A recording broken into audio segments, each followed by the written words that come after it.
అన్నమయ్య జిల్లా రాయచోటిలో ఉద్రిక్తత తలెత్తింది. స్థానికులు స్వచ్ఛందంగా బంద్ నిర్వహిస్తున్నారు. జిల్లా కేంద్రాన్ని తరలించొద్దని నినాదాలు చేస్తున్నారు.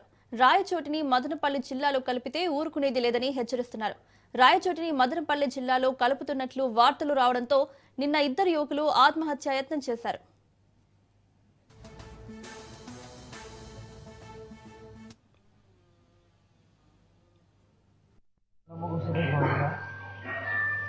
మా ఊరు పీటీ అంటారు సార్.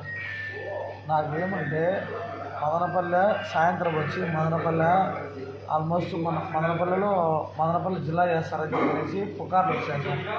పుకార్లో నిజమో నాకు తెలియదు సార్. నేను మనస్ఫూర్తం పడినాను సార్.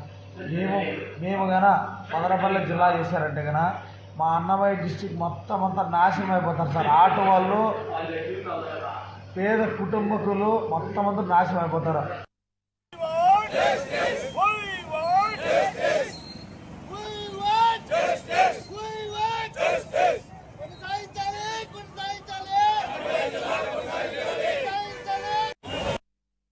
కాన్స్టిట్యూషన్ లో వైఎస్ఆర్సీపీ పార్టీ గెలుస్తా వస్తోంది.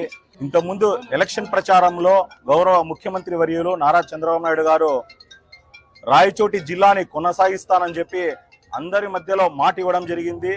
ఎలక్షన్ లో కూడా ప్రజలందరూ చంద్రబాబు నాయుడు గారే ముఖ్యమంత్రి కావాలని చెప్పి తెలుగుదేశం పార్టీని గెలిపించడం జరిగింది. మేమందరము చంద్రబాబు నాయుడు గారి మీద ఎంతో గౌరవము, అభిమానం పెంపొందించుకున్నాము.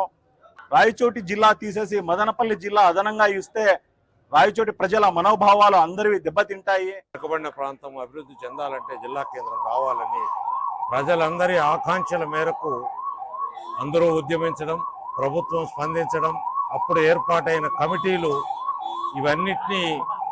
కమిటీలు పూర్తిగా పరిశీలించి జిల్లా కేంద్రాన్ని ఏర్పాటు చేయడం జరిగింది.